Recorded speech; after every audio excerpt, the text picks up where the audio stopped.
8.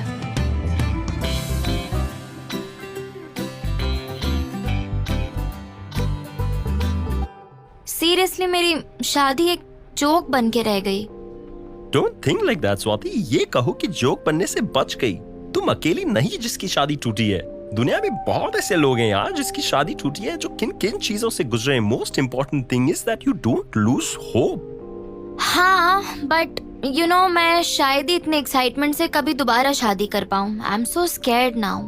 I can understand, love. You know शादी तो वैसे हम दोनों की टूटी है, but somewhere you are luckier than me. How so?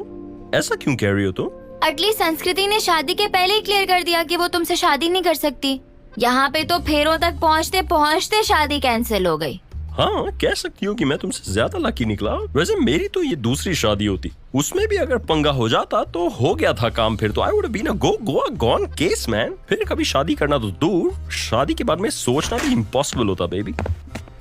Swati और juice is here, special pineapple.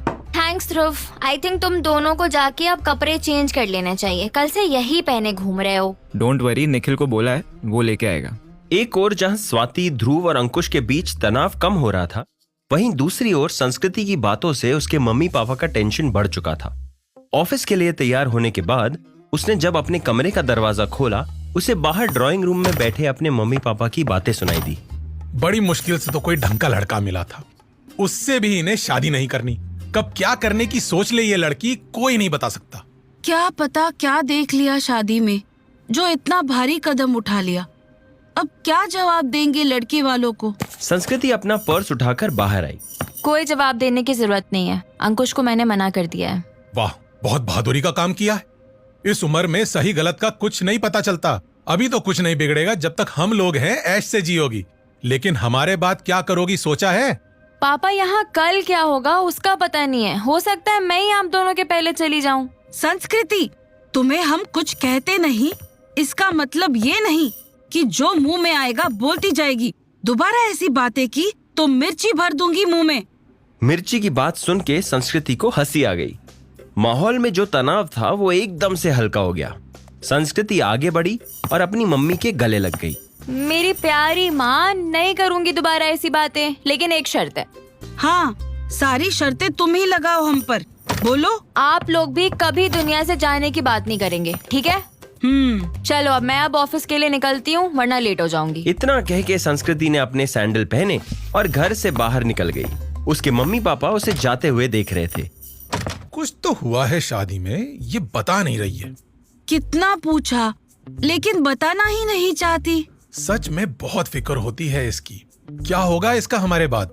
जो भी होगा अच्छा ही होगा। सब अपनी किस्मत लेके आते हैं। मैं तो बस इतना जानती हूँ, मेरी बेटी दिल की बहुत अच्छी है, इसीलिए इसके साथ बुरा नहीं हो सकता, चाहे शादी हो या ना हो।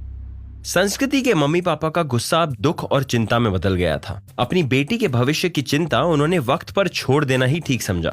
वहां इंदौर में हॉस्पिटल से ज्यादातर मेहमान होटल पहुंच चुके थे। सभी को अपने अपने शहर वापस लौटने की जल्दी थी, लेकिन मौसा जी अभी भी शर्मिली जी से मिलने के लिए होटल के बाहर चक्कर मार रहे थे। तभी उन्हें सामने से निखिल आते हुए दिखा। अरे बेटा निखिल जी। मौसा जी, अरे वो शर्मिली जी को छोड़ आए स्टेशन। अरे नहीं, अभी तो वो पैकिंग कर रही है, 15 मिनट में निकलेंगी वो। अच्छा तुम ऐसा करो, जरा चले आओ, देख लो वहाँ कुछ जरूरत तो नहीं। मैं शर्मिली जी को छोड़ आता हूँ स्टेशन। मौसा जी, क्यों बेकार में शर्मिली आंटी के पीछे पड़े हो? देखा नहीं, सबके सामने मना कर दिया उन्होंने। वो तो सिर्फ दिखाने का गुस्सा था, प्यार में रूठना मनाना तो चलता रहता है। अभी भी टाइम है मेरे पास उसे अपनी बात समझाने का, अगर तुम साथ दो तो आप ऐसा करो, आप उनके रूम में ही जाके पूछ लो। अगर आपके साथ जाने के लिए तैयार हो गई तो बस कॉल करके मुझे बता देना। क्या जबरदस्त आइडिया दिया है तुमने। मैं अभी जाता हूँ, रूम नंबर 301 है ना? हाँ, ये बात तुम ध्रुव के पापा या फूफा लोग को मत बताना, समझे? ये बात तुम्हारे और मेरे बीच में रहनी चाहिए। हाँ मौसा जी, आप तो खुल के ट्राई मारते रहो, आपको किसका डर है? मौसा जी हो, कौन क्या बोलेगा। ये भी सही है। मौसा जी शर्मिली जी के रूम की ओर चल दिए। इंदौर में जहां सभी अपने रिश्तों की उलझनों को सुलझाने में लगे हुए थे, वहीं ग्वालियर में संस्कृति हर रिश्ते को पीछे छोड़ के आगे बढ़ने की कोशिश कर रही थी। लेकिन ऑफिस में उसका मन कम लग रहा था। वो अपनी डेस्क पे बैठे मोबाइल पे रील्स देख रही थी। तभी उसके सामने ध्रुव की शादी का वीडियो आ गया, जिसमें ध्रुव के पापा, मौसा जी और फूफा जी ध्रुव को गोद में उठाकर फेरे ले रहे थे। ओह गॉड, ये क्या है? ऐसे शादी हुई ध्रुव की? वीडियो को देख के संस्कृति को हंसी आ गई। वो बार बार उस वीडियो को रिपीट में देख रही थी और हंस भी रही थी। तभी उसके मोबाइल की रिंग बजी। उसने देखा स्क्रीन पे ध्रुव का नाम लिखा आ रहा था। ये देख संस्कृति की बेचैनी बढ़ गई। अब ये क्यों फोन कर रहा है? शादी तो अब हो गई, क्या चाहता है मुझसे?